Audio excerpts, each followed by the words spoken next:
She saw her billionaire ex-husband's Find Your Family campaign, then her daughter's face suddenly appeared on the screen. Vienna Drake's entire world shattered in exactly 3 seconds. She was sitting in the waiting area of Miss Rebecca's dance studio on a rainy Tuesday evening in Portland, scrolling through work emails while waiting for her 5-year-old daughter Malia to finish ballet class. The television mounted on the wall had been playing quietly in the background, some news program Vienna wasn't paying attention to, until a familiar voice made her freeze mid-scroll. That voice. Deep, commanding, impossibly confident. A voice she'd spent 6 years trying to forget.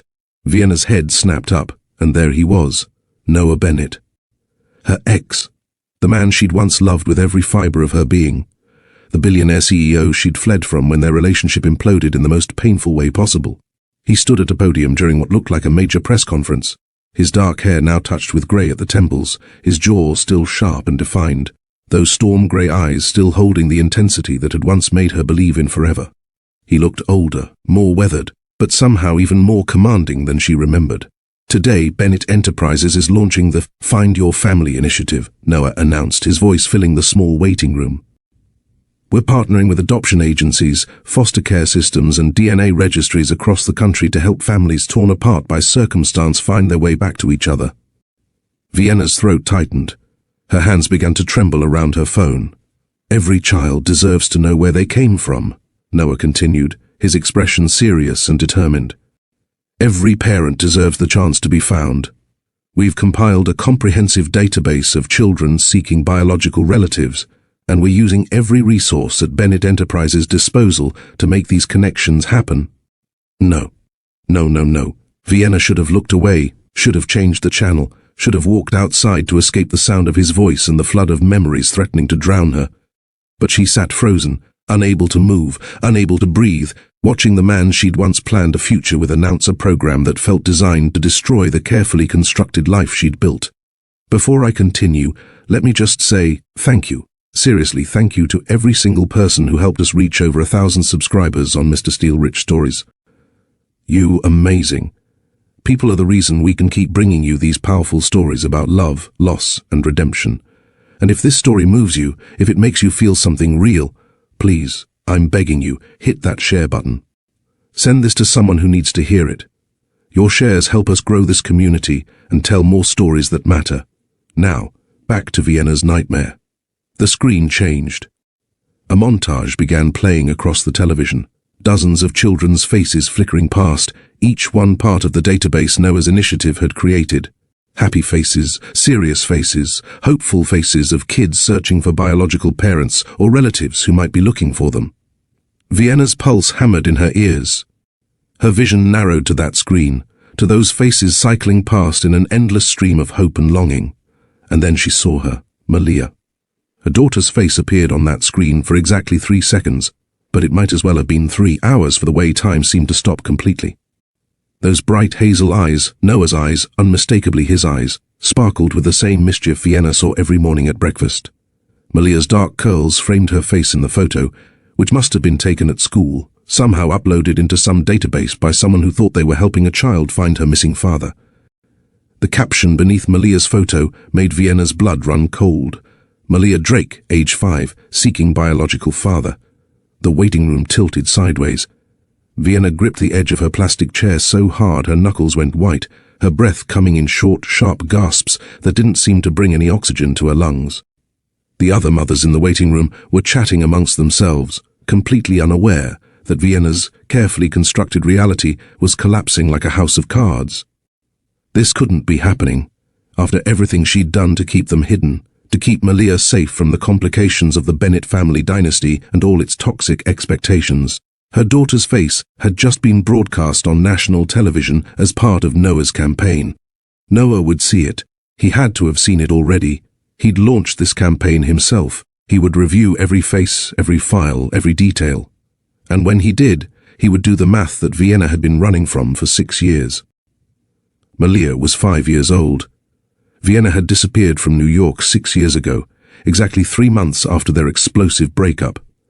Those hazel eyes staring out from the television screen were a genetic stamp that couldn't be denied or explained away. He would know. If he didn't know already, he would know soon.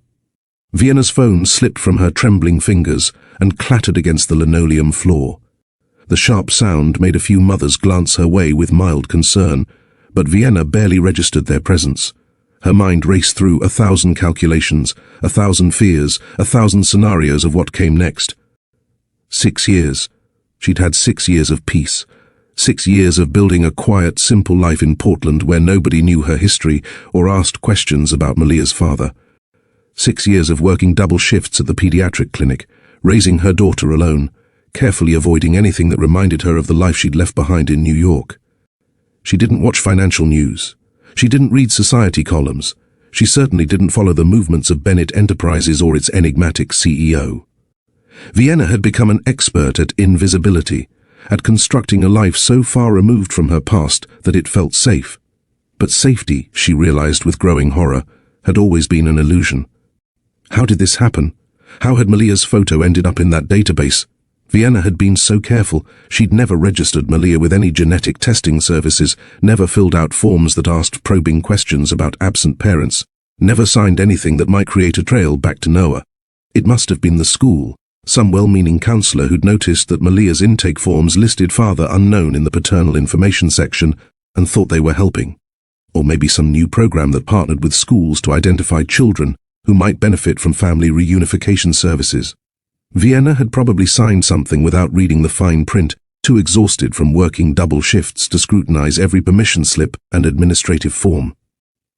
One mistake, one oversight, and now everything was about to explode. The studio door opened, releasing a burst of classical music and the sound of Miss Rebecca calling out corrections. Malia would be coming through those doors any second now, her face flushed and happy from an hour of dancing, chattering about pirouettes and the upcoming December recital, completely unaware that her entire life was about to change. Vienna forced herself to pick up her phone with shaking hands. She wanted to run. Every instinct screamed at her to grab Malia, throw their essentials in the car, and drive. Just drive, disappear again, create new identities, start over somewhere Noah would never find them. But she couldn't run this time. The damage was done. Malia's face was in a national database, probably already being reviewed by Noah's team, maybe already flagged as a potential match based on age and location. Running would only make things worse, make Vienna look like she had something to hide, which, of course, she did. She had everything to hide.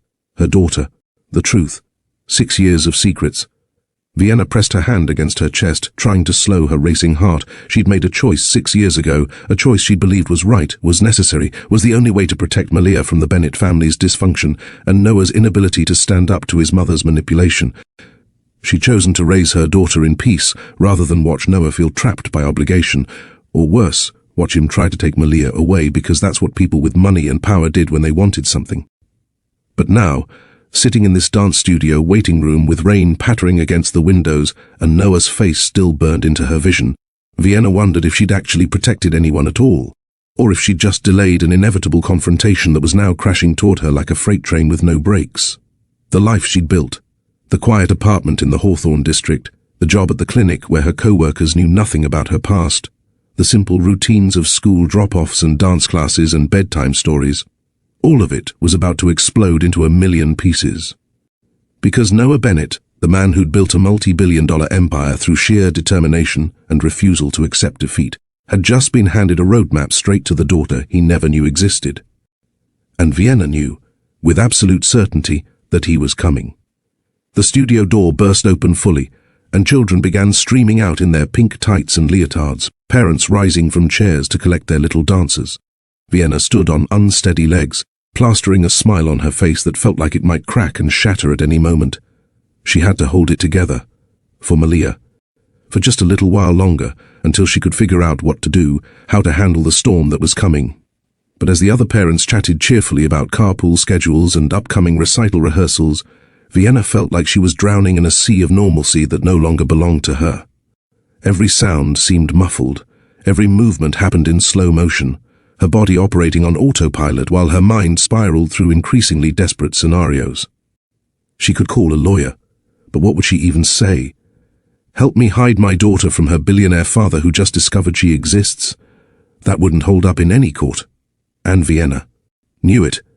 She'd kept Malia's secret, made a unilateral decision that Noah had no right to know about his own child. How would that look to a judge?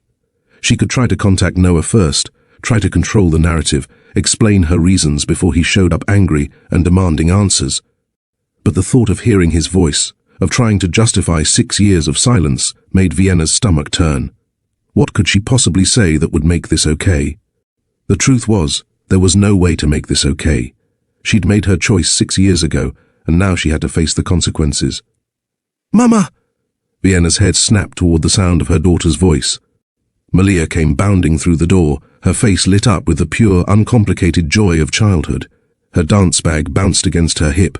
Her curls had escaped from the careful bun Vienna had created that morning, and those eyes, those unmistakable hazel eyes that would betray their secret to anyone who'd ever looked closely at Noah Bennett, sparkled with excitement. "Mama, I did it. I finally held my arabesque for the full 8 counts without wobbling." Malia crashed into Vienna with the full force of 5-year-old enthusiasm, throwing her arms around Vienna's waist. Vienna caught her daughter, holding her tighter than usual, breathing in the familiar scent of her strawberry shampoo and the slight sweat from an hour of hard work. This was what she'd been protecting, this pure, beautiful, innocent child who knew nothing of billionaire dynasties and family dysfunction and mothers who fled across the country to escape impossible situations. "That's wonderful, baby," Vienna managed, her voice only slightly strained. "I'm so proud of you. Miss Rebecca said I'm really improving, and she thinks I might be ready to try a double pirouette next week." Malia pulled back, looking up at Vienna with an expression of such complete trust and happiness that Vienna felt something crack inside her chest. "Can we get ice cream to celebrate, please? Just a small one?"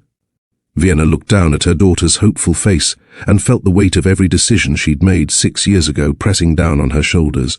This child had no idea that her world was about to change, that the father she'd sometimes asked about in vague, curious ways, the daddy that other kids at school had but Malia didn't, was about to become a very real presence in their lives. "Sure, sweetheart," Vienna said, taking Malia's hand and guiding her toward the exit. "We can stop for ice cream on the way home." As they walked through the rain-slicked parking lot toward Vienna's aging Honda, Malia chatted happily about her dance class, about the girl who'd fallen during practice, about the costume Miss Rebecca was planning for the December recital. Normal 5-year-old conversation, filled with enthusiasm and innocent observations about her small world. Vienna unlocked the car and helped Malia into her booster seat, going through the familiar motions while her mind continued to race.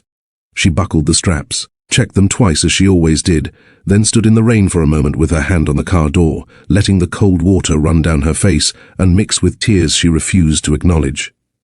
This was it. The end of the peaceful life she'd built.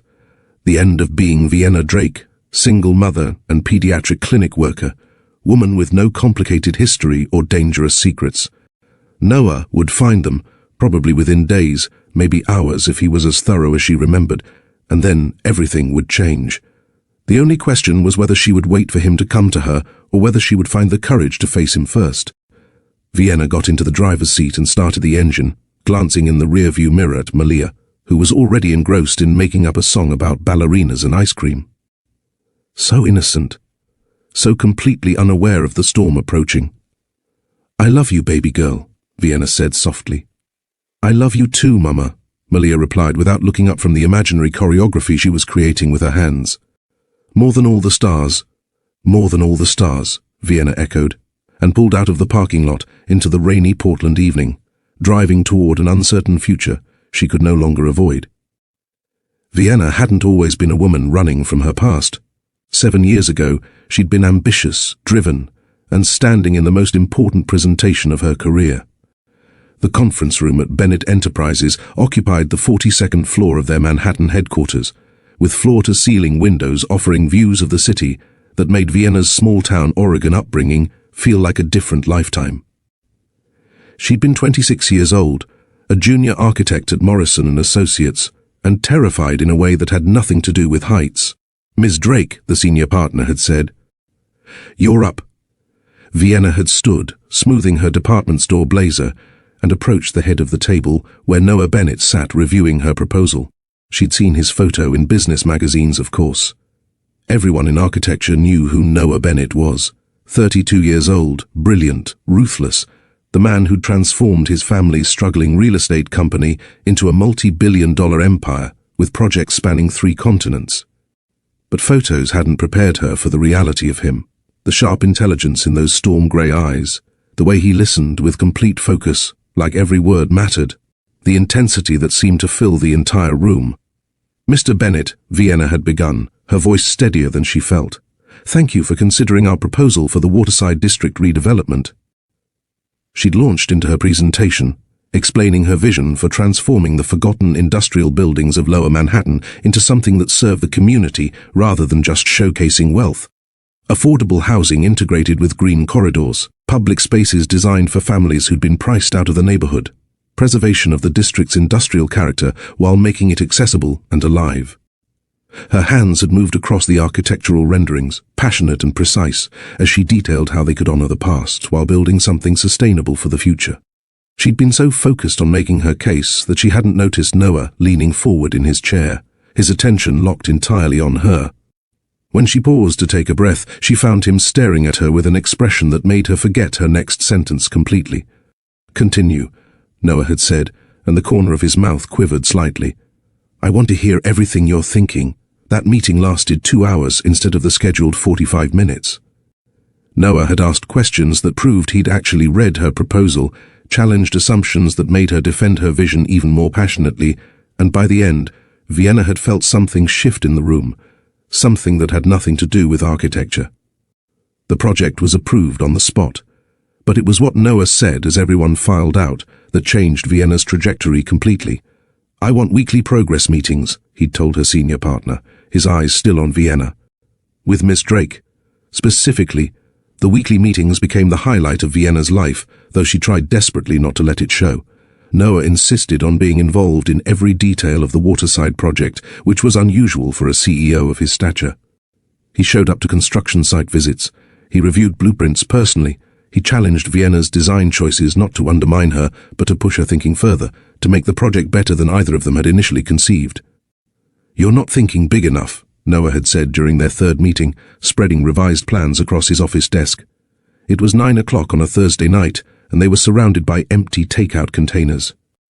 "This courtyard space, what if we doubled it? Created an actual community gathering area instead of just a token green space?" Vienna had studied the plans, her mind racing through structural implications and budget considerations. That would require relocating these support columns. It's expensive. So we found the money. "This project isn't about cutting corners to maximize profit, Vienna. You taught me that—" Noah had looked at her then, really looked at her, and Vienna had felt her breath catch. "You said architecture should serve communities. So let's actually do that. Let's build something that matters." Those late nights became a pattern. Vienna would arrive at Noah's office after regular business hours, and they'd work through design challenges over dinner that neither of them cooked. They discovered they both preferred lo mein over fried rice, that they could debate the merits of different architectural styles for hours without getting bored. That Noah could make Vienna laugh even when she was stressed about deadlines and budget overruns. "Tell me something," Noah had asked one night, 3 months into the project. "Why architecture? What made you choose this?" Vienna had set down her chopsticks considering the question. "My hometown in Oregon had this old community center that was falling apart. When I was 12, they demolished it instead of renovating it. The neighborhood lost its gathering place and people just drifted apart. I remember thinking that buildings aren't just structures, they're anchors. They hold communities together. I wanted to learn how to build anchors that last." Noah had been quiet for a long moment. "That's the most honest answer I've heard in years.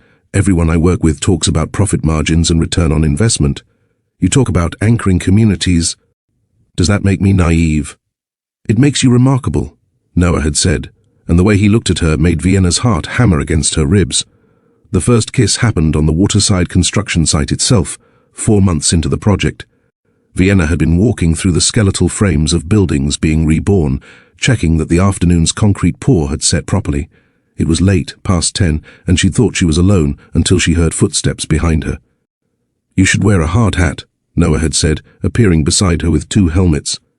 "Safety regulations," says the CEO walking around his own construction site after hours without proper equipment. Vienna had shot back, but she'd taken the helmet.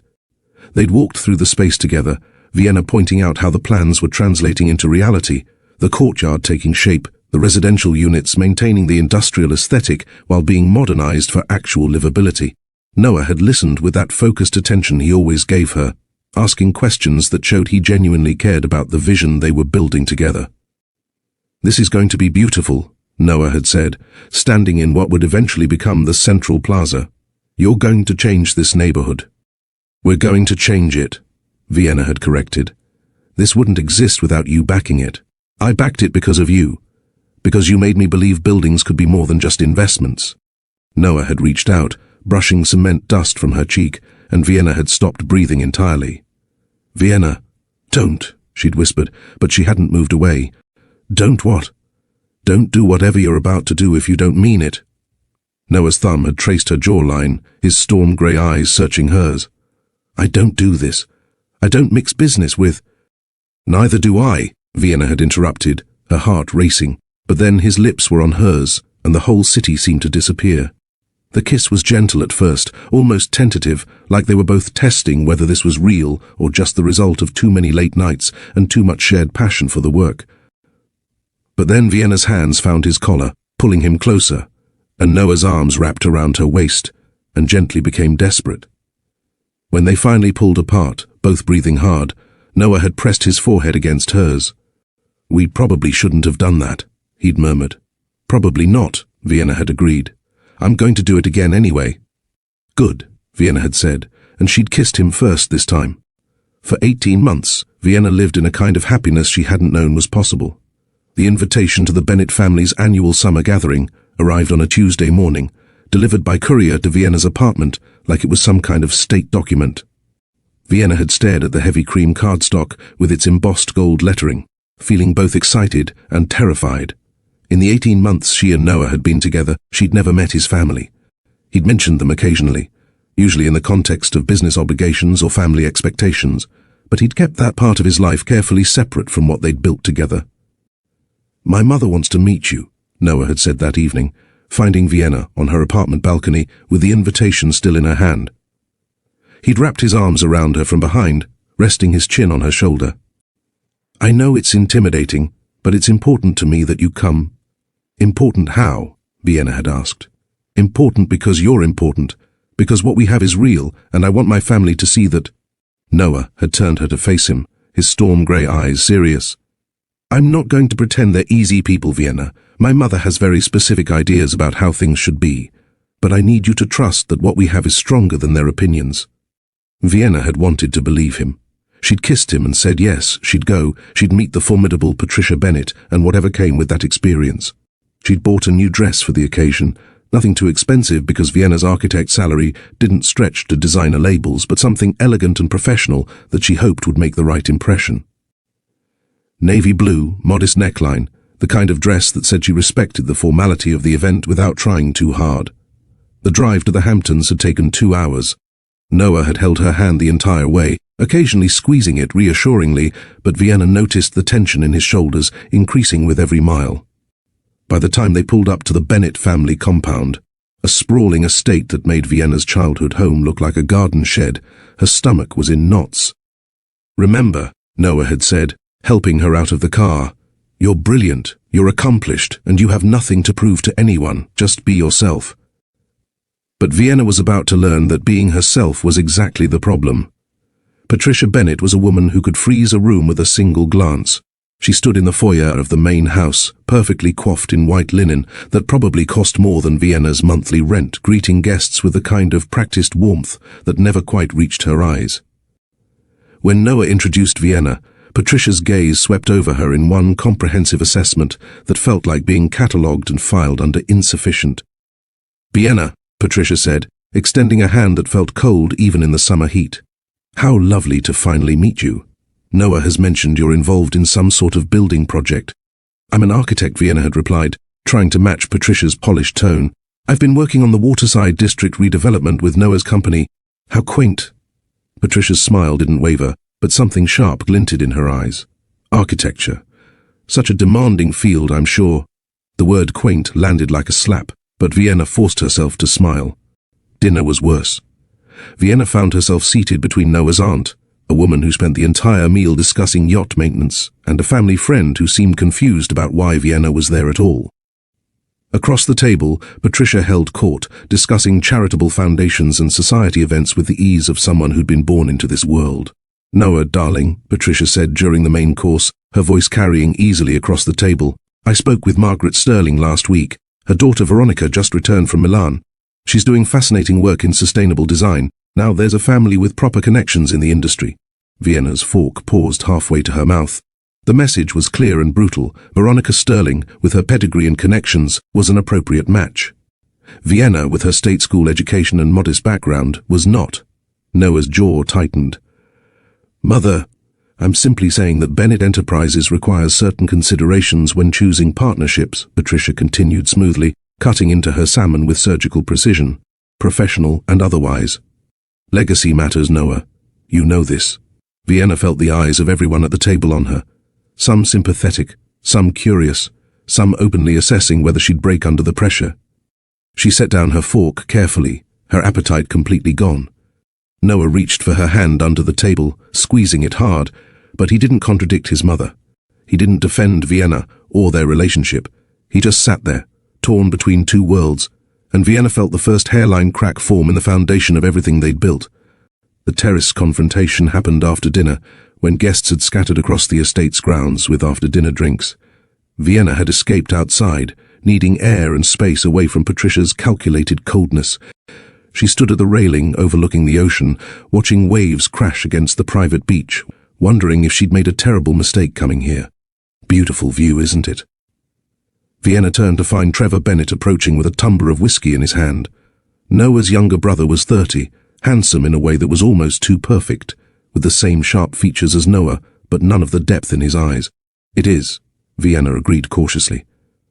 Trevor leaned against the railing beside her, close enough that Vienna could smell the expensive whiskey on his breath. "So you're the reason my brother's been acting like a bleeding heart lately, the architect with the community project obsession. I wouldn't say obsession. You think you're different?" Trevor erupted, his tone casual but cutting. "You think Noah actually cares about your little community projects and your working-class authenticity?" Vienna's spine stiffened. "I think that's between Noah and me," Trevor laughed, cruel and knowing. "Here's what you need to understand, sweetheart. Noah does this, he always has. He finds some project, some cause, some bright-eyed idealist to play with until the novelty wears off. Then he goes back to reality, to people who belong in his world." "You don't know what you're talking about," Vienna said, but her voice wavered. "Don't I? Ask yourself why he's never mentioned you in interviews. Why are you not invited to the society events he attends? Why is my mother already planning his next appropriate relationship?" Trevor finished his whiskey, his smile sharp as broken glass. "You're a phase, Vienna, an experiment, and when Bennett Enterprises needs him to step up and be who he actually is, you'll be yesterday's news." He walked away, leaving Vienna alone on the terrace with seeds of doubt taking root in soil she hadn't known was fertile. 3 months after the Hamptons gathering, those seeds bloomed into poison that killed everything. Vienna had tried to dismiss Trevor's words as drunken cruelty. She'd tried to focus on the genuine connection she and Noah shared, the work they were doing together, the love she still believed was real. But she'd started noticing things. How Noah never mentioned her in the business interviews he gave about the Waterside project. How she was never invited to the charity galas and society events that filled his calendar. How his family treated her like a temporary inconvenience rather than someone permanent in Noah's life. The breaking point came during a crisis at Bennett Enterprises. A major investor, one of the oldest partners in the company, threatened to pull out of a crucial development deal, citing concerns about Noah's recent focus on what he called unprofitable social projects. The Waterside district, with its affordable housing component and community spaces, was specifically mentioned as evidence that Noah had lost sight of Bennett Enterprises' core mission of maximizing returns. Vienna had been in Noah's office when his mother called. It was late, past 10 on a Thursday night, one of their usual working sessions that had become less frequent as pressure mounted from every direction. Noah's phone had lit up with Patricia's name, and he'd answered on speaker without thinking. "Noah, this situation with Harrison is unacceptable." Patricia's voice had filled the office, sharp and commanding. "He's threatening to pull $12 million in capital funding because you've been prioritizing community outreach over profit margins. The Waterside project is profitable," Noah had argued, but Vienna heard the exhaustion in his voice. "The returns are just structured differently." "This is exactly what I warned you about," Patricia had cut him off.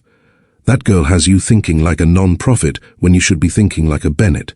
You need to end this distraction and focus on what matters. Your family's legacy, not some architect's naive dreams about saving the world." Vienna had frozen in her chair, staring at Noah's face as his mother's words hung in the air between them. This was the moment. This was where he would defend her, defend them, defend everything they'd built together. But Noah had just looked exhausted, torn, silent. "I'll handle Harrison," he'd finally said, his voice flat. "See what you do. And Noah, it's time to make some difficult choices about your personal life. The board is watching. The family is watching. Act accordingly." The call had ended, and Vienna had sat in the silence that followed, feeling something fundamental break inside her chest. "Vienna," Noah had started. "Don't," she'd whispered. "Just don't." But the damage was done. Patricia had called her a distraction, had reduced their entire relationship to naive dreams that were compromising Noah's judgment. And Noah hadn't said a single word in their defense. Vienna finally understood what Trevor had meant on that terrace. She wasn't Noah's future. She was his phase. And when forced to choose between Vienna and his family's legacy, Noah would always choose the legacy. The 18 glorious months were over, crushed under the weight of expectations Vienna could never meet, and a family she would never be good enough for. The final conversation happened 3 days later, in Noah's office where they'd spent so many late nights building dreams together. Vienna had avoided Noah's calls during those 3 days, needing space to process what she'd heard, what she'd seen in his silence. But Noah had shown up at her apartment that morning, looking haggard and desperate, asking her to come to his office so they could talk properly. She'd agreed, hoping against hope that he would prove her wrong, that he would tell her Patricia was out of line, that their relationship mattered more than investor concerns and family approval. But the moment Vienna walked into that office and saw Noah's face, drawn and conflicted, she knew the conversation wouldn't go the way she'd hoped. "Vienna, we need to talk about what's happening," Noah had started, standing by the window instead of coming to her. That distance felt significant. The situation with Harrison, the pressure from the board, my mother's concerns. "Your mother's concerns," Vienna had repeated, her voice hollow. "You mean her concerns about me being a distraction from your precious legacy?" Noah had flinched. She shouldn't have said that. But she's not entirely wrong about the pressure I'm under. Bennett Enterprises is at a critical juncture, and there's too much at stake. "What are you saying?" Vienna had asked, even though part of her already knew. "I'm saying I need time to think, to figure out how to balance everything without—" Noah had stopped, running his hand through his hair in frustration. "Maybe everyone's right. Maybe I've been letting personal feelings compromise my judgment. Maybe we moved too fast, wanted too much too soon." Each word had felt like a blade sliding between Vienna's ribs, precise and devastating. "You're choosing them," Vienna had said quietly, her hands trembling at her sides. "The company, your family, your precious legacy, you're choosing all of that over us." "It's not that simple." "Yes, it is," Vienna's voice cracked, despite her efforts to stay composed. "It's exactly that simple. I'm standing here telling you that I love you, that what we've built together matters, and you're telling me you need time to think about whether I'm worth fighting for. Vienna, you don't understand the responsibilities I have." "You're right. I don't understand." Tears blurred Vienna's vision, but she refused to let them fall. "I don't understand how someone who claims to love me can stand there and reduce our entire relationship to a distraction. I don't understand how you can let your mother and your board decide who you love. And I don't want to—" "Wait." Noah had finally moved toward her, reaching out, but Vienna stepped back. "No, I've waited long enough. I waited for you to defend me at that dinner in the Hamptons. I waited for you to tell your mother she was wrong about me. I waited for you to choose us over their expectations." Vienna grabbed her bag, her chest tight with grief and rage. "I'm done waiting for you to be brave enough to fight for what we have. Or had. Vienna, please." But Vienna was already walking toward the door, and this time she didn't look back. She'd given Noah every chance to fight for her, to prove that their love was stronger than his family's manipulation, and he'd let her walk away without following. 3 weeks later, Vienna sat on the bathroom floor of her tiny apartment, staring at the positive pregnancy test in her shaking hands. No, this couldn't be happening. Not now, not after everything had fallen apart so completely. Her phone sat beside her on the tile, lit up with Noah's name for the dozenth time that day. He'd been calling constantly since their breakup, leaving voicemails that Vienna couldn't bear to listen to, sending texts that she deleted unread. Part of her wanted to know what he was saying, if he was apologizing, if he'd realized his mistake, if he was finally ready to choose her over his family. But the larger part of her knew it didn't matter anymore. The damage was done. Noah had shown her exactly where she ranked in his priorities, and Vienna wasn't interested in being someone's second choice or guilty conscience. Now, staring at those two pink lines, Vienna faced a choice that made everything else seem simple by comparison. She could tell Noah. He would step up. She knew him well enough to know that much. He would feel obligated to be involved, to provide for the child, maybe even to try to rebuild their relationship out of duty rather than love. And then what? Vienna would watch him resent the obligation, watch his family treat her child as an inconvenience, a mistake, a stain on the Bennett legacy. Watch Malia, because Vienna somehow already knew she was carrying a girl, grow up feeling like a burden rather than a blessing. Or Vienna could disappear. She could leave New York, start over somewhere Noah would never think to look, give her daughter a chance at a normal life, free from the complications of the Bennett family dynasty. Before you continue, I need to ask you something. What would you have done in Vienna's position? Would you have told Noah about the pregnancy despite everything? Or would you have chosen to protect your child from that complicated world? Drop your thoughts in the comments. I genuinely want to know how you'd handle this impossible situation.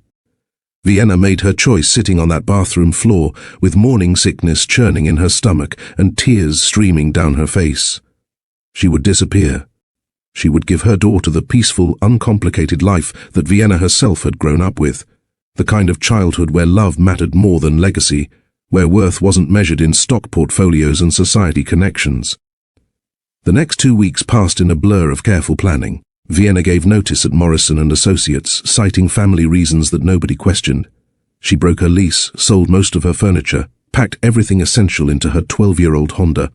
She withdrew her savings, modest but enough to survive on for a few months while she found new work. She deleted every social media account, changed her phone number. She'd been born Vienna Drake, her mother's surname, and had used it professionally before switching to her father's name Cortez in college. Now she reverted back to Drake, creating even more distance from the identity Noah was searching for.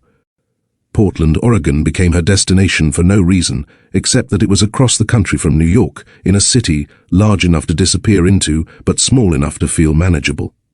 A place where nobody would know her face or her history. Noah's calls continued until her old number was disconnected. Vienna wondered what his voicemails had said, if he'd been trying to apologize or simply seeking closure. But she couldn't let herself listen, couldn't risk weakening her resolve. She left New York on a Tuesday morning in November, driving away from everything she'd built, her career, her relationship, the life she'd thought was hers, with her hand resting protectively on her still flat stomach. "It's going to be okay," Vienna had whispered to the child growing inside her. "I'm going to give you better than what I had, better than what he could offer. I promise." Malia Rose Drake was born on a rainy June evening in Portland, in a hospital where nobody asked uncomfortable questions about the absent father. Vienna had never experienced love like the moment they placed her daughter in her arms, fierce and protective and all-consuming. Malia had Noah's eyes, those distinctive storm-grey irises that would make denial impossible if they ever crossed paths. But everything else was Vienna. The dark curls, the shape of her face, the way she observed the world with serious intensity even as a newborn. "Hello, beautiful girl," Vienna had whispered, tears streaming down her face. "I'm your mama, and I'm going to love you enough for 2 parents. I promise." She'd kept that promise for 6 years. Vienna found work at a pediatric clinic, taking on double shifts when necessary to make ends meet. She rented a small apartment in the Hawthorne district with hardwood floors and a window box where Malia grew herbs and flowers. She enrolled Malia in dance classes and swim lessons, filled their home with books and art supplies, created a life that was simple and safe. Some nights, usually when Malia did something that reminded Vienna painfully of Noah, that thoughtful tilt of her head, that determined set of her jaw, those impossibly expressive eyes, Vienna wondered if she'd made the right choice. She wondered if Noah ever thought about her, if he'd tried to find her after she disappeared, if he mourned what they'd lost. But mostly Vienna focused on being the best mother she could be to the extraordinary little girl who'd become her entire world. Malia was bright and curious and empathetic, asking questions about everything, creating elaborate stories with her toys. Dancing through their apartment like gravity was optional. Vienna had built a good life, a peaceful life, a life where her daughter would never feel like a mistake or an obligation or a complication to someone's carefully planned legacy. Until that Tuesday evening in the dance studio waiting room, when Vienna's carefully constructed world tilted dangerously on its axis, and she realized that peace had always been temporary. The dance studio door burst open in a whirlwind of purple tulle and boundless energy. "Mama! Mama, I did it!" Malia came bounding out, her dark curls escaping from the bun that Miss Rebecca had carefully pinned before class. Her face was flushed pink from exertion, and those hazel eyes, Noah's eyes, impossible to deny, sparkled with the kind of pure joy that only 5-year-olds could radiate so completely. "I finally did a clean double pirouette without falling over." Vienna forced her face into a smile, pushing down the panic that had been clawing at her chest for the past hour. She crouched down to Malia's level, opening her arms as her daughter crashed into her with the full force of childhood enthusiasm. "That's wonderful, baby," Vienna said, pulling Malia into a tight hug that was as much for Vienna's comfort as her daughter's. "I'm so proud of you." "Miss Rebecca said I'm getting really good," Malia continued, pulling back just enough to look at Vienna's face with those intense, observant eyes. "And she said maybe I can be in the front row for the recital in December." "Can you believe it, Mama? The front row?" "I absolutely believe it," Vienna said, smoothing Malia's wild curls with trembling hands that she hoped her daughter wouldn't notice. "You work so hard in class. You deserve to be in the front row."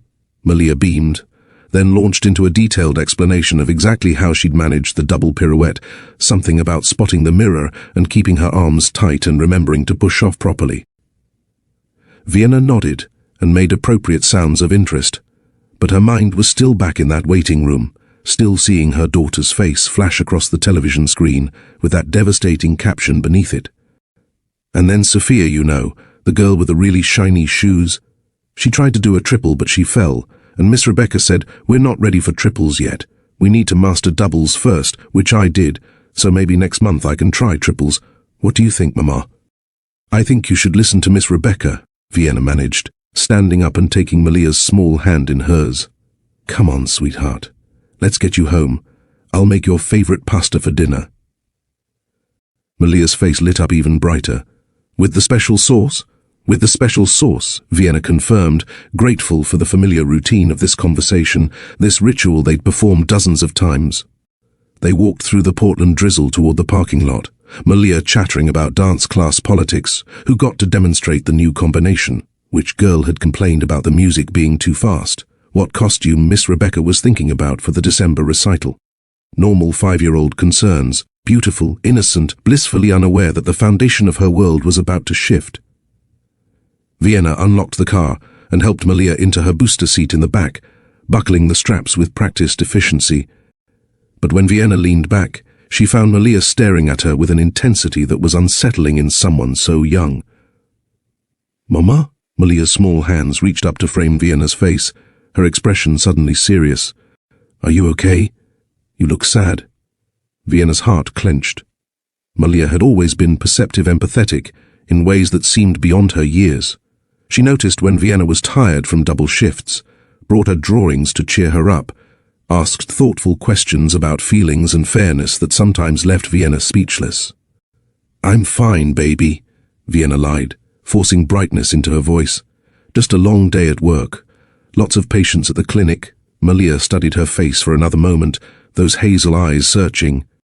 "Did someone make you sad? Because if they did, I can be extra good tonight and help you feel better."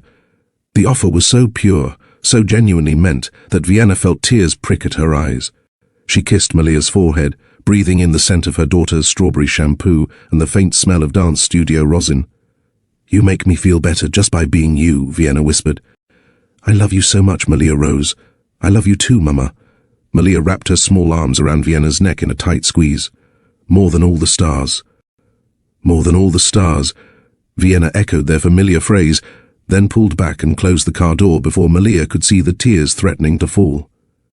That same Tuesday evening, 3,000 miles away in Manhattan, Noah Bennett sat in his penthouse study surrounded by ghosts. The files covered his mahogany desk in layers, 6 years' worth of private investigator reports, each one documenting another dead end in his search for the woman who'd vanished from his life without explanation. Noah had read them so many times he could recite passages from memory, but he kept pulling them out anyway, as if repetition might reveal something he'd missed. Vienna Drake. Last known address in Manhattan, vacated in November 6 years ago. Employment at Morrison and Associates terminated with 2 weeks' notice, citing family reasons. No forwarding address, no social media presence after November 15th. Phone number disconnected, bank accounts closed. She'd disappeared as thoroughly as if she'd never existed. Noah picked up the earliest report, dated 3 weeks after Vienna had walked out of his office. 3 weeks of calling her unanswered phone, leaving voicemails that grew increasingly desperate, showing up at her apartment to find new tenants who knew nothing about the previous resident. He'd hired the investigator in a panic, convinced something terrible had happened, but the reports had revealed only deliberate disappearance, someone who'd carefully erased their tracks and didn't want to be found. Noah had never understood why. Yes, their breakup had been painful. Yes, he'd been a coward in that final conversation, too torn between competing pressures to fight for what they had. But he'd been calling her to fix things, to tell her he'd made a mistake, to say he was willing to face down his mother and his entire board if it meant keeping Vienna in his life. Instead, he'd gotten silence. Complete, devastating silence. The Find Your Family initiative had started as something else entirely, a way to channel Noah's grief and guilt into something productive. 2 years after Vienna's disappearance, Noah had attended a charity event focused on foster care reform. He'd listened to stories about children separated from biological families by circumstance, about parents searching for kids they'd lost touch with, about the holes that missing family members left in people's lives. And Noah had thought about Vienna, about the hole she'd left in his life, about families torn apart by pride and fear and failures of courage. What if we could help people find each other? Noah had asked his chief operating officer the next morning.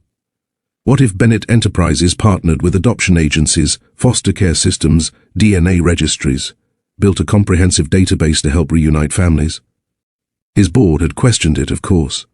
Patricia had called it a waste of company resources, another example of Noah letting sentiment compromise business judgment. But Noah had pushed it through anyway, using his controlling stake in the company to override objections. He told himself it was purely altruistic, helping other people find what he'd lost, pouring resources into reuniting families instead of just building towers. But part of him, the part he barely admitted to himself, had hoped the initiative might somehow lead to Vienna. Maybe she'd see the campaign, maybe she'd reach out. Maybe, after all this time, she'd explain why she'd cut him out so completely. It had taken 4 years to build the infrastructure, partnering with agencies across the country, creating secure databases, establishing protocols for verification and reunification. The launch had been scheduled for months, with press conferences and media coverage designed to reach as many people as possible. Noah had reviewed every element personally, including the final database of children seeking biological relatives.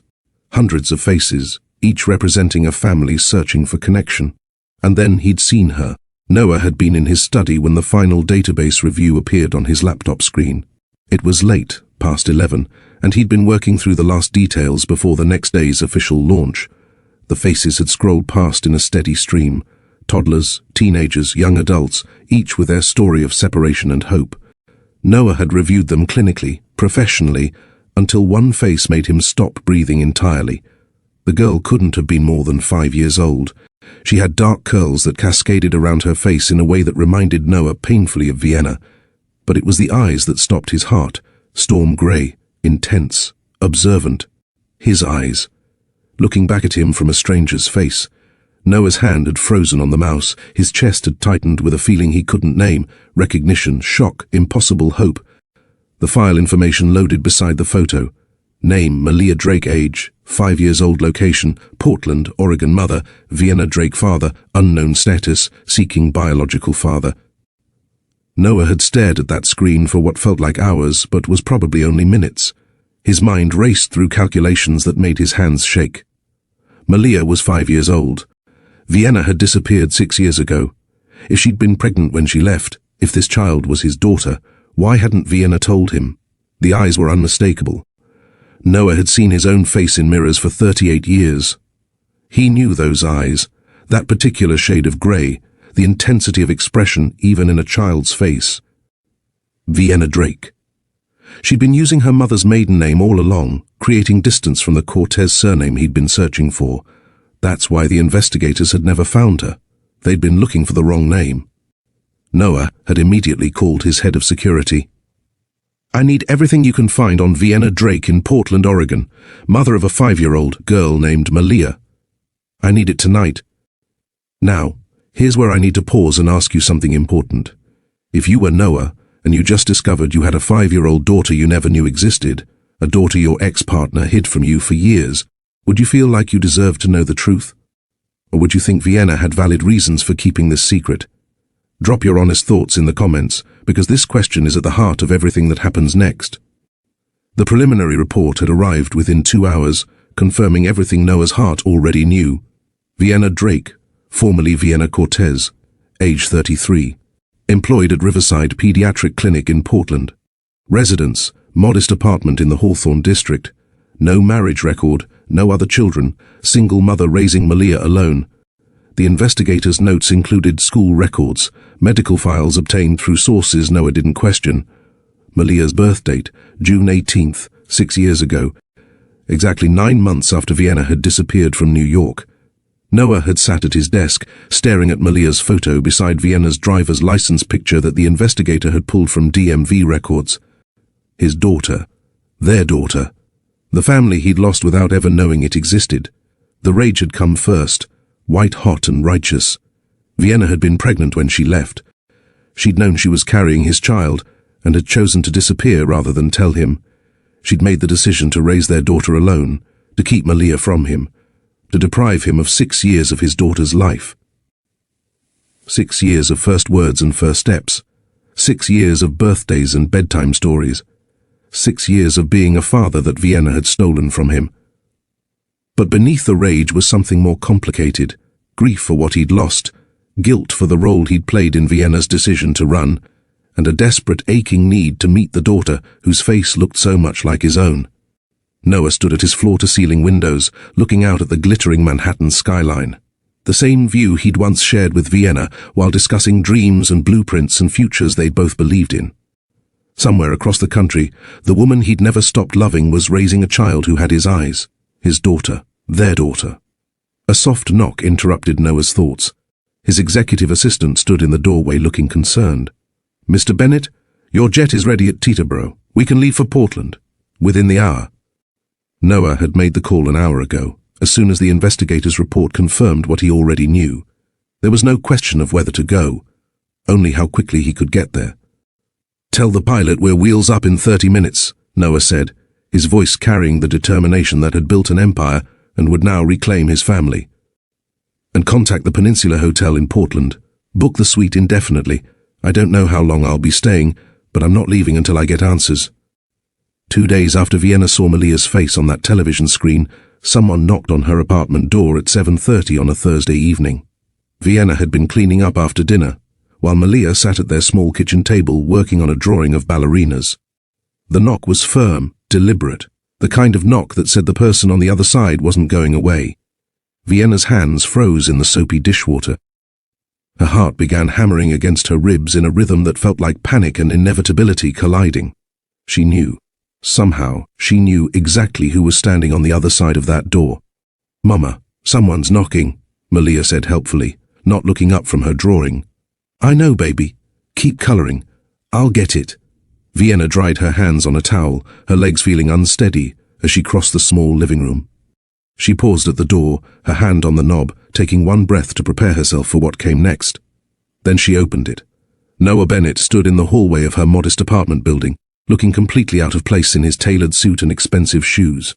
He'd aged in the 6 years since she'd last seen him, more grey at the temples, lines around his eyes that hadn't been there before, a weariness in his posture that spoke of battles fought and burdens carried. But those storm-grey eyes were exactly as she remembered, intense, intelligent, and currently burning with emotions Vienna couldn't quite read. For a moment, neither of them spoke. 6 years of silence stretched between them like a chasm that words couldn't bridge. "Hello, Vienna," Noah finally said, his voice carefully controlled. "Or should I say Vienna Drake?" Vienna's throat tightened. "You shouldn't be here, shouldn't I?" Noah's jaw clenched, and Vienna saw the controlled fury beneath his polite facade. I have a daughter, a 5-year-old daughter I knew nothing about. You don't get to tell me where I should or shouldn't be. How did you find us? Vienna asked, even though the answer was obvious. Your daughter's face was in my database. Noah's voice was steady, but Vienna could hear the anger underneath. The Find Your Family initiative that you apparently watched on television. Malia Drake, age 5, seeking biological father. Want to explain how that happened? Vienna stepped into the hallway, pulling the door mostly closed behind her so Malia wouldn't hear. Keep your voice down. She doesn't know. She doesn't know she has a father?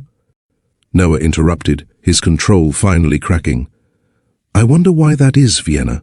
Maybe because her mother decided to erase him from existence. You have no right. I have every right.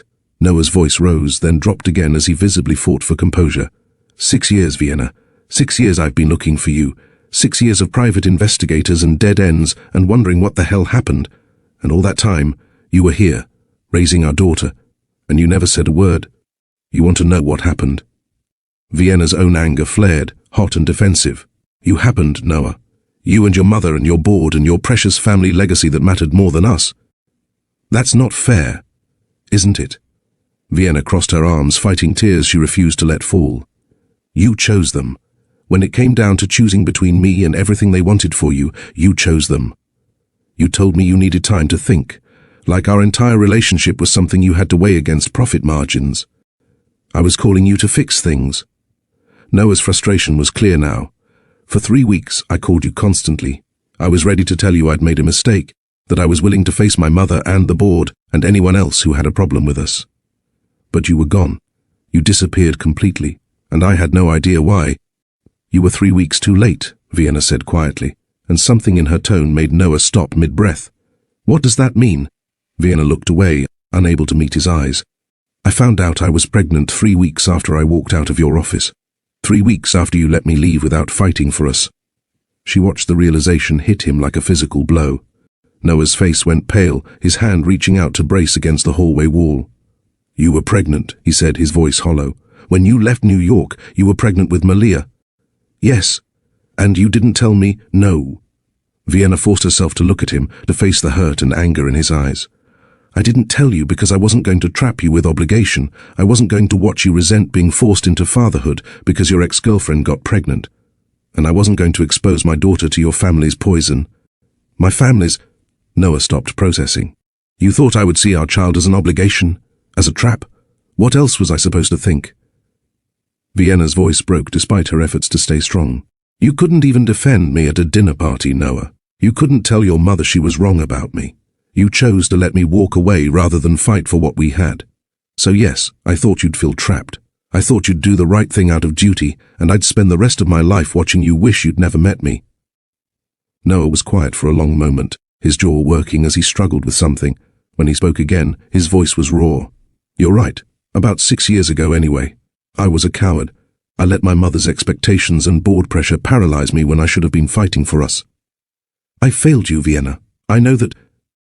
He looked directly at her, and Vienna saw genuine pain in his eyes. But you made that choice for both of us. You decided I wasn't worth a chance to be a father. You decided our daughter was better off never knowing me. That's not protection, Vienna. That's punishment. The accusation hit harder than Vienna expected. I was protecting her. From what? From having a father who would have loved her. Noah's voice rose again. From having resources and security and a family beyond just you. You decided, all on your own, that I didn't deserve to know my daughter existed, that she didn't deserve to know her father, and for 6 years you've kept that from both of us. Your family would have destroyed her, Vienna said, but her voice lacked conviction now. Patricia would have looked at Malia the same way she looked at me, like a mistake, like something that didn't belong in the Bennett world. My mother doesn't get a vote anymore, Noah said firmly. I've spent 6 years learning what matters and what doesn't, building the Find Your Family initiative, watching other people reunite with lost family members. It changed me, Vienna. I'm not the same man who let you walk away. Vienna wanted to believe him. Part of her desperately wanted to believe that Noah had changed, that he'd learned to fight for what mattered. But 6 years of protecting Malia, of building walls around their small, peaceful life, couldn't be dismantled in one hallway conversation. I don't know how to do this, Vienna admitted quietly. I don't know how to let you into her life after all this time. Then we figure it out together, Noah said. The apartment door opened wider, and Malia's voice cut through the tension. Mama, who are you talking to? Vienna's breath caught. She turned to find Malia standing in the doorway, her drawing still in one hand, those hazel eyes, Noah's eyes, looking curiously between Vienna and the stranger in their hallway. Time seemed to stop as Noah saw his daughter in person for the first time. Malia stood there in her purple pajamas with dancing bears on them, her dark curls pulled into a messy ponytail, a small frown of concentration on her face as she studied Noah with the intensity of a child trying to solve a puzzle. Hello, Malia said with the straightforward politeness Vienna had taught her. I'm Malia. Who are you? Noah's expression transformed into something Vienna had never seen before, wonder mixed with grief, mixed with a love so fierce it was almost painful to witness. He crouched down to Malia's eye level, his hands trembling slightly. Hello, Malia. My name is Noah. His voice was gentle, careful, like he was afraid of saying the wrong thing and breaking this fragile moment. It's very nice to meet you. Malia tilted her head, studying him with those observant eyes. You have the same color eyes as me. That's neat. Most people don't. Vienna watched Noah struggle to respond, emotion clearly overwhelming him. Yeah, he managed. We do have the same eyes. That is neat. Are you a friend of my mama's? The question hung in the air, loaded with 6 years of complications that a 5-year-old couldn't possibly understand. I used to be, Noah said, glancing at Vienna with an expression that asked for help, for guidance on how to navigate this moment. Vienna stepped forward, her protective instincts warring with the recognition that this moment was inevitable and perhaps even necessary. Malia, sweetheart, why don't you finish your drawing? Mr. Bennett and I need to talk for a few more minutes. Can I show him my drawing first? It's really good. Miss Rebecca says I'm getting better at proportions. Noah looked like he might cry. I would love to see your drawing. Malia beamed and disappeared back into the apartment to retrieve it. The moment she was out of earshot, Vienna turned to Noah. You can't just, she started. I know, Noah interrupted gently. I know this needs to be handled carefully. I'm not going to tell her tonight. But Vienna, we need to talk, really talk. About how to do this, about what Malia needs, about what happens next. Vienna closed her eyes, feeling the weight of 6 years of secrets finally crushing down on her. This is going to change everything. It already has, Noah said. The moment I saw her face on that screen, everything changed. We can't go back. We can only go forward. Malia returned with her drawing, proudly showing Noah her ballerinas.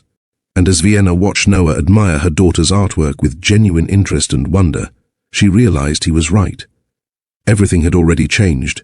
The only question now was whether they could build something new from the broken pieces of what they'd lost.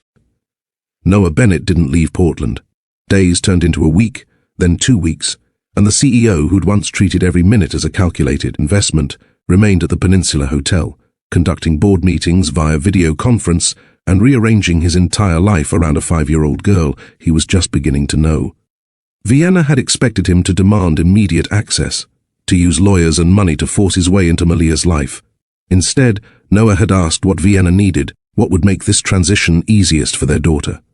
They met for coffee 3 times that first week, neutral territory at a cafe near Vienna's apartment, talking through logistics like they were negotiating a business deal, because that felt safer than acknowledging the emotional minefield they were navigating. We need to tell her the truth, Noah had said during their second meeting, his hands wrapped around a coffee cup he wasn't drinking. She deserves to know I'm her father, but I want to do it right.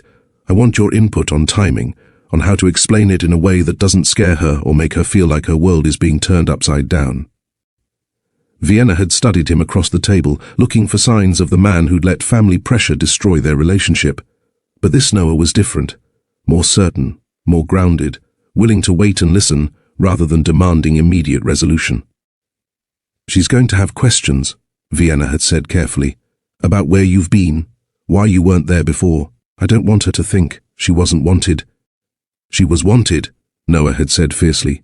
I just didn't know she existed. And that's on both of us to explain, honestly, but in a way she can understand. They'd crafted the conversation together, rehearsing different approaches, agreeing on what to say and what to save for when Malia was older. And through it all, Vienna had watched Noah transform from the angry man in her hallway into someone who put Malia's emotional well-being above his own need for answers. Noah's first official outing with Malia happened on a Saturday afternoon, 2 weeks after he'd arrived in Portland. Vienna had been terrified, her protective instincts screaming at her not to let Malia out of her sight. But she'd watched Noah crouch down to Malia's eye level in their apartment, asking if she'd like to get ice cream and maybe walk around the park, and something in his gentle patience had convinced Vienna to trust him. "We'll be back in 2 hours," Noah had promised. "And Vienna, you can call me every 15 minutes if you need to. I won't mind." Vienna had called 3 times in the first hour, unable to help herself. Each time, Noah had patiently put Malia on the phone so Vienna could hear her daughter's happy chatter about the ice cream flavors she'd tried and the ducks they'd seen at the park. When they returned, Malia had been talking a mile a minute about everything Noah had told her, about buildings and cities and how architects design spaces for people to live in. "Noah knows about buildings too, Mama," Malia had announced, her face flushed with excitement. "He said you're the best architect he's ever worked with. Is that true? Did you work together?" Vienna had met Noah's eyes over Malia's head, seeing the emotion there. The wonder of discovering his daughter was curious and brilliant and funny, the grief of everything he'd missed, the determination not to miss anything else. Over the following weeks, Noah had shown up consistently. He'd attended Malia's dance class, sitting in the waiting room where Vienna had first seen his face on television, watching through the studio window as Malia practiced her pirouettes. He'd helped with homework, reading alongside Malia and asking thoughtful questions that made her think deeper about the stories. He'd learned that she loved strawberry pancakes and hated broccoli, that she wanted to be either a dancer or a veterinarian when she grew up, that she collected smooth rocks from the park and named each one. Vienna had watched it all from a distance at first, her defenses still up, waiting for Noah to get bored or impatient, or to reveal that this was all performance rather than genuine connection. But he never did. Noah showed up every single day, patient and present and clearly falling in love with the daughter he'd never known he had. 3 weeks after Noah's arrival, Malia asked the question they'd been preparing for. They were at the park, all 3 of them this time, and Malia had been playing on the swings while Vienna and Noah sat on a nearby bench. She'd run over for water, her face sweaty and happy, when she'd suddenly gone very still and looked at Noah with those observant hazel eyes. "Noah?" Malia's voice was serious, thoughtful. "Are you my daddy?" The question landed with the force of a bomb in the quiet afternoon. Vienna's breath caught. Noah's entire body tensed beside her, but when he spoke, his voice was steady and honest and full of love. "Yes," Noah said simply, crouching down so he was eye level with Malia. "I am your daddy. I wish I'd known about you from the very beginning, but I didn't, and I'm sorry for that. But I'm here now, and I'm not going anywhere." Malia processed this with the seriousness of someone much older. "Why didn't you know about me?" Vienna started to intervene, but Noah gently shook his head, keeping his attention on Malia. "Your mama and I had some grown-up problems a long time ago, before you were born," Noah explained carefully. "We both made mistakes, and we stopped talking to each other. Your mama didn't tell me about you because she thought it was the right thing to do at the time, and I wasn't looking in the right places to find you both. But you found us now," Malia said, and it wasn't quite a question. "I did. And I'm so happy I found you." Noah's voice cracked slightly. "You're the most amazing person, Malia. You're smart and kind and talented, and I'm proud to be your daddy." Malia had thought about this for a moment, then asked with heartbreaking directness, "Are you going to stay, or are you going to leave like Sarah's daddy did?" Vienna's heart broke. Sarah was a girl in Malia's dance class whose father had disappeared after her parents divorced. Malia had clearly been thinking about this, worrying about it. "I'm staying," Noah said firmly. "Maybe not in Portland all the time. I have work in New York that I need to do. But I'm going to be in your life, Malia. I'm going to come to your dance recitals and help with homework and take you for ice cream. I'm going to be your daddy for real, not just in name. I promise you that." Malia had studied his face for a long moment, then nodded. "Okay, can I go back to the swings now?" "Of course you can." As Malia ran back to play, Vienna had felt tears streaming down her face. Noah had sat back down beside her, his own eyes wet. "She took that better than I expected," he'd said quietly. "She's resilient," Vienna had managed. "But Noah, you meant what you said, right? About staying? Because if you're going to disappear—" "I meant every word," Noah had interrupted gently. "I'm not going anywhere. I'm her father, and I'm going to show up for her, every single day that I possibly can." Vienna had seen the transformation in Noah over those weeks, but it was the phone call with his mother that proved how much he truly changed. It happened a month after Noah had arrived in Portland. He'd been having dinner at Vienna's apartment, something that had become routine, the three of them eating together like they were testing what family might feel like. After Malia had gone to bed, Noah's phone rang with Patricia Bennett's name on the screen. "I should take this," Noah had said, and Vienna had started to leave the room to give him privacy. "Stay," Noah had asked. "I want you to hear this." He'd answered the speaker. "Noah, this has gone on long enough." Patricia's voice had filled the small living room, sharp and commanding. "You've been in Portland for a month. The board is asking questions. You need to come home and address this situation properly. This situation is my daughter, Mother," Noah had said calmly. "Her name is Malia. She's 5 years old, she loves to dance, and she's brilliant. And yes, I'm going to address it properly by being her father.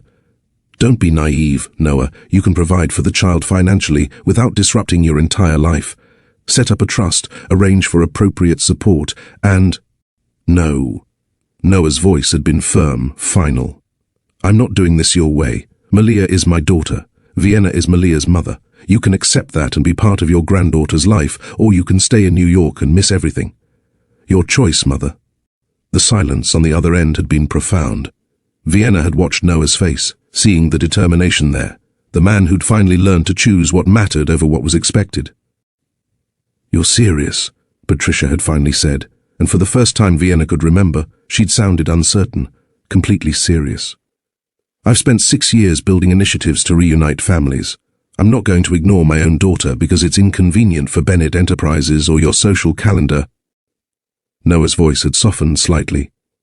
"I'd like you to meet Malia.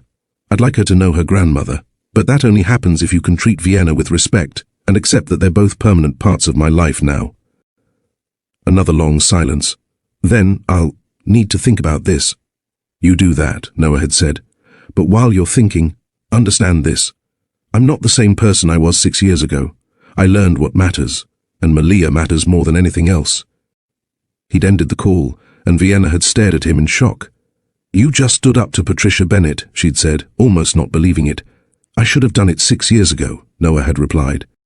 "I should have fought for us then. I can't change the past, but I can make sure I don't make the same mistakes now. Before we continue, I need to pause and say something. If this story about second chances and family restoration has moved you, if you believe in the power of people growing and changing and fighting for what matters, please hit that like button and share this video. Your engagement helps us bring more stories like this to people who need to hear them.